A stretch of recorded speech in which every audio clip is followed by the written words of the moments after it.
परमात्मा प्राप्त झाला की मग मात्र आमच्या प्रत्येक पावलानं एक यज्ञ असेल, प्रत्येक पावलानं तुझी प्रदक्षिणा असेल.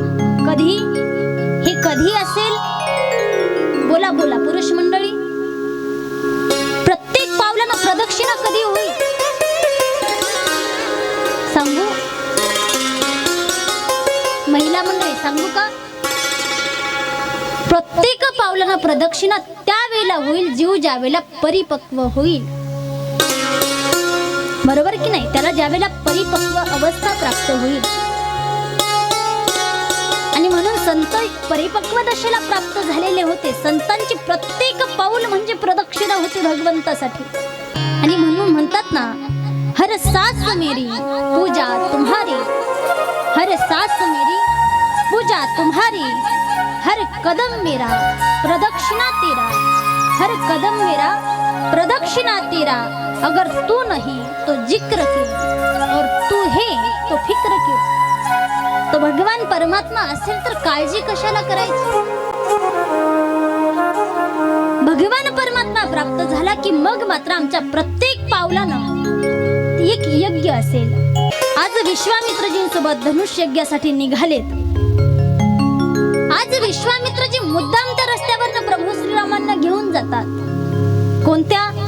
ज्या रस्त्यावर महाराज अनेक काळापासून एक स्त्री भगवान प्रभू रामचंद्राची वाट पाहते. भगवान प्रभू रामचंद्र येतील, त्यांचं चरणराज मला स्पर्श करेल आणि माझा उद्धार होईल. कोण होती ती? कोण होती? शबरी नाही.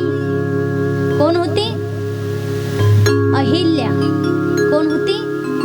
अहिल्या, जी शिळा होऊन पडले. लक्षात आहे ना? बघा महाराज,